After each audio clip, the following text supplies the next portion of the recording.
Hello everyone, welcome to my channel. I hope everyone is having a wonderful day. Before starting the video, player, partner, owner. That's the message Project B has stamped on every single one of its signees so far. From Nneka Ogwumike and Alyssa Thomas to the fever duo of Kelsey Mitchell and Sophie Cunningham, every player joining the league is being treated as a shareholder. One of the biggest demands from players in the ongoing CBA battle has been real revenue sharing, something leagues like Project B and Unrivaled are already offering. That's why one analyst suggested that if Project B somehow lands a superstar like Aya Wilson, the momentum in the CBA negotiations could swing sharply in favor of the players' union. Analyst Kalia Butler discussed this on the latest episode of Locked on Women's Basketball. She explained how Project B could influence the current CBA talks, saying, "I always bring this up, how players can utilize this and kind of use this as an advantage when it comes to CBA negotiations. Because all these players are also essentially, and it's in all of their Instagram posts too, it's like player, owner, participator," the analyst said. They make it very clear that all of these players are also part of getting a cut of money from developing this league, which is exactly what the WNBA is trying to do in terms of revenue sharing. So very curious to see if you can get some other heavy hitters to join this. Like, this is me just throwing names out there, but if you have an Aya Wilson that joins and a Napheesa Collier that joins, I'm sure the WNBA is going to be like, alright, well I guess we're going to do that revenue sharing. Of course, having a premier superstar in your league, especially if that superstar is the reigning MVP and arguably the greatest player to grace the sport in Aya Wilson, would be a massive needle mover. But it's hard to imagine Napheesa Collier ever making the jump to Project B. She's the co-founder of Unrivaled, and starting next year, the two leagues will technically be in direct competition since their schedules will overlap. But we're not here to compare Unrivaled and Project B. The real focus is on how the rise of these leagues could actually help WNBA players get what they've been fighting for in CBA negotiations. Both Fee and Stewie, along with Project B co-founder Alana Beard, have made it clear they don't intend to compete with the W.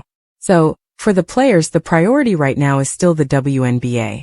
The latest offer from the WNBA features a maximum salary that crosses the $1.1 million mark, and teams would be allowed to give that figure to more than one player. The league minimum would rise to over $220,000, with the average salary going past $460,000. All three numbers would grow at a faster rate over the length of the new CBA than in previous agreements, marking the league's attempt to keep pace with the sport's rapid rise. But the union isn't buying it.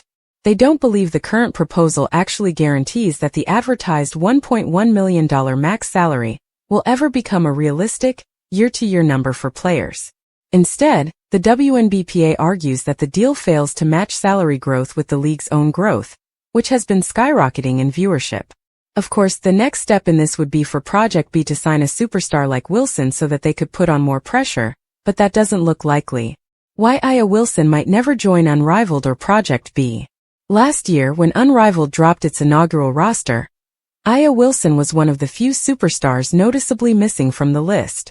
Was she playing overseas? No. Was she juggling another sport like Caitlin Clark? Not as far as we know. So what kept her out? She just wanted time to rest and recover. "I like to enjoy my off-season," she told Lucy Feldman of Time. "That's my time to really just decompress. Unrivaled seems great. My teammates are loving it. Obviously, the money in it is amazing. And it's like, dang, missing out. But wholeheartedly, not even trying to front, I just didn't want to. I just want to protect my peace. Because once the season gets in, no one's gonna think, oh, you just got done playing Unrivaled, let's take it easy." Recently, Wilson was spotted in Miami alongside her boyfriend Bam Adebayo, helping distribute Thanksgiving meals to families in need.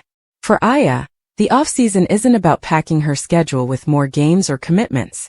It's her time to step away from the grind, reset mentally and physically, spend time with the people she loves, and give back to the community that continues to embrace her. But not getting Aya Wilson isn't the end of the world when it comes to the CBA negotiations. Project B can still influence the talks in a big way because of its schedule. The league is set to run from November 2026 to April 2027, and with the W season usually starting in May, it's easy to imagine a future where those timelines begin to overlap. And if that happens, the result could be catastrophic for the W. Players would be forced to choose between leagues, And why wouldn't they consider a league reportedly offering around $2 million in salary, as per Front Office Sports? Kathy Engelbert and co need to come up with a solution fast. If they don't, the future of the WNBA could look very different in just a few years. Thank you for watching. Please don't forget to hit the subscribe button, like and share. Till next time.